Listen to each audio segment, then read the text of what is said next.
Hey, what is going on, guys? So today I'll be bringing you guys a ban list discussion slash prediction video for the upcoming July 2015 ban list, which should be right around the corner. So this upcoming ban list is a bit interesting. So it definitely could have a huge impact on how the next format plays out.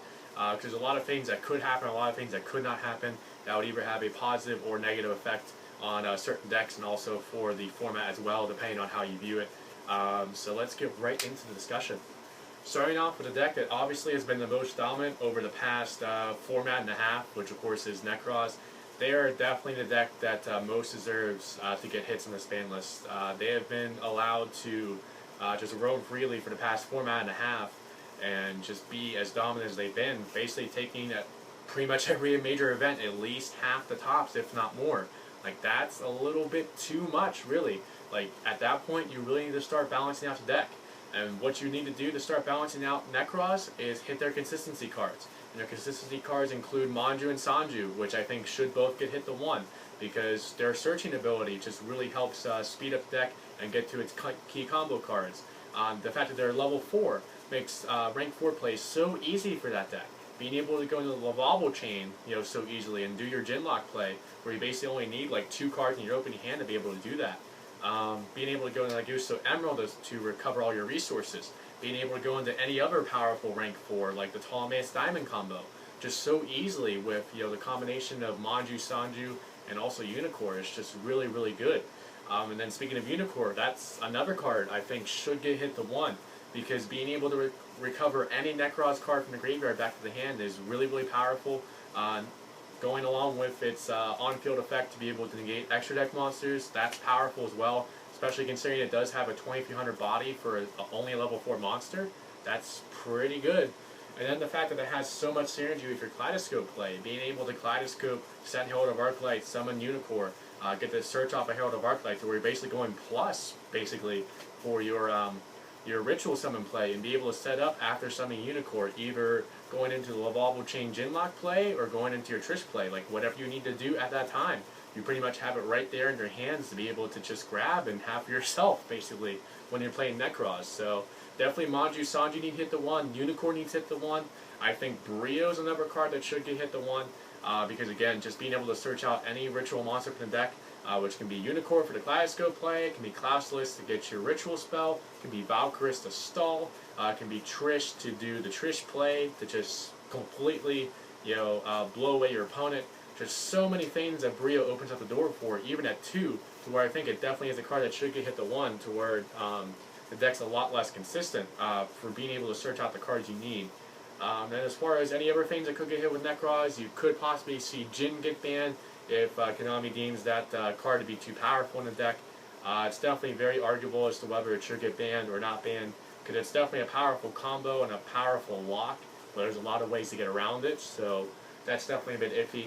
They could possibly hit one of the ritual spells to like 1, like the OCG did, but not really sure how much that would do, honestly. But really the biggest things I think needs to get hit is Manju, Sanju to 1, Unicorn to 1, Brio to 1.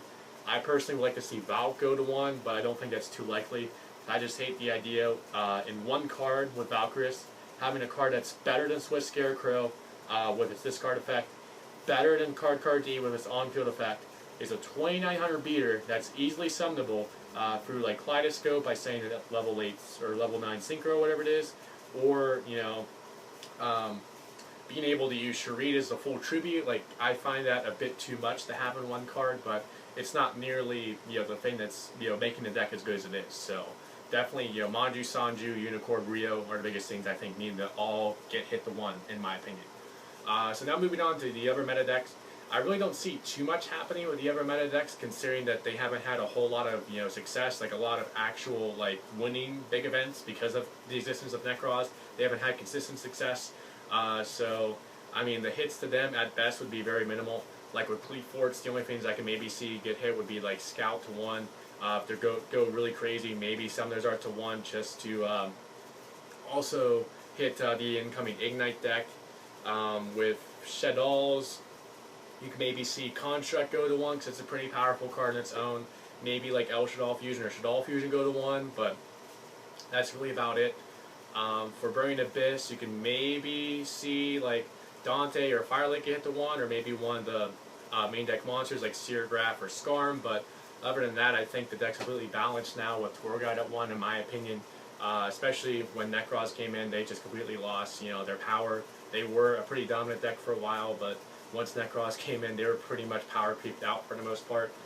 Tower Knights, they're a deck that have been around forever, but they've always been at best like around that 3rd to 4th best deck. Even when they've been given more Rhoda and been given more Honest, so don't really see anything realistically getting hit with them. So yeah, Burning Abyss, Cleaforge, Shadalls, Tellers, Ritual Beasts, just to mention them really quick, I don't really see anything happening with them.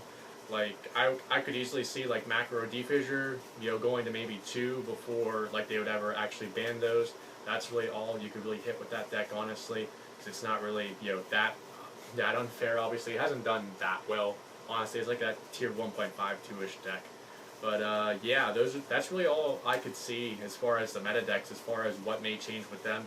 As far as what may get hit, basically in preparation for what we're supposed to be getting, obviously Instant Fusion should and probably will get hit to 1 because of Elder God Nodin coming out, because there's so many degenerate combos that Nodin opens up with Blaze Sphinx to bring Bombardment Bird, because basically they have a 2-card FTK combo that you have 10 cards in the main deck that qualify for your 2 cards, and there's so much straw power you have to where the deck is so consistent at pulling off that 2-card combo to where, Konami, with how they usually are with hitting degenerate decks, they probably will hit Instant Fusion and maybe even my beloved Blaze Phoenix to 1, which would completely crush my soul, but it may have to happen. And then with Chicken Race coming out, you could obviously see some cards with that deck be hit. Royal Magical Library is a prime example of a card that could get hit to 1 or even outright banned, just because of how powerful that card is in that deck, and how many extra draws that card gives you at 3. And then you could see Magical Explosion get banned as well, because I think for all the Chicken Race FTK combos that are out there, along with Pseudo Space and everything, I think the Royal Magical Library plus Magical Explosion plus like Equalizer FTK deck is the best one and the most consistent one. So you could definitely see that variant of the deck get hit pretty easily. You could see, as far as some other random hits or like changes to the list, of course everybody wants Strauss to come back. I would want Strauss to come back. Maybe it's finally the time, who knows. You could see Trap Infecting Virus come back, because it's a card that's not even that good anymore. It really wouldn't impact the meta at all. Dark Magician Chaos could come back, because it's set to get an errata pretty soon. Same with Chaos Emperor Dragon Envoy at the end. Some of the older errata cards like Sinister Serpent could come back to 3, because it's really not that good. Same with Exchange the Spirit. They've basically been completely watered down to where they're bad right now, as cards are concerned. You could see Heavy Storm come back to 1, or Harpy's Feather Duster, because we need some way to be able to punish the opponent for overextending with their back row, which currently we do not have. So that definitely would be nice to have, even though it's a bit of an iffy one there, honestly. See if I can think of anything else. I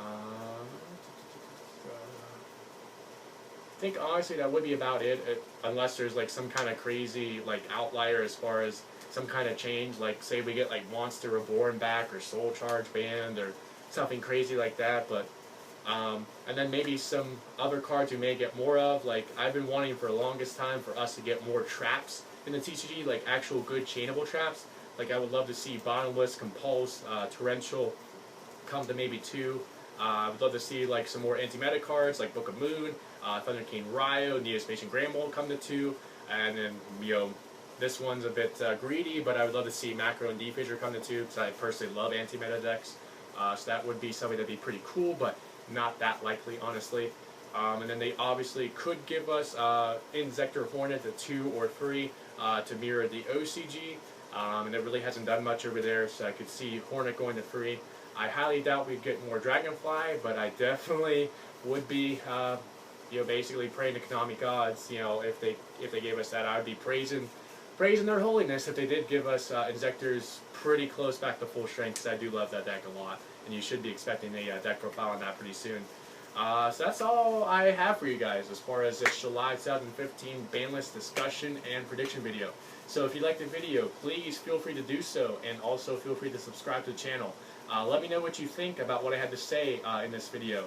Let me know your thoughts about what you think might happen for the ban list and what you would want to see happen for the ban list. So thank you guys so much for watching, and I will catch you guys next time.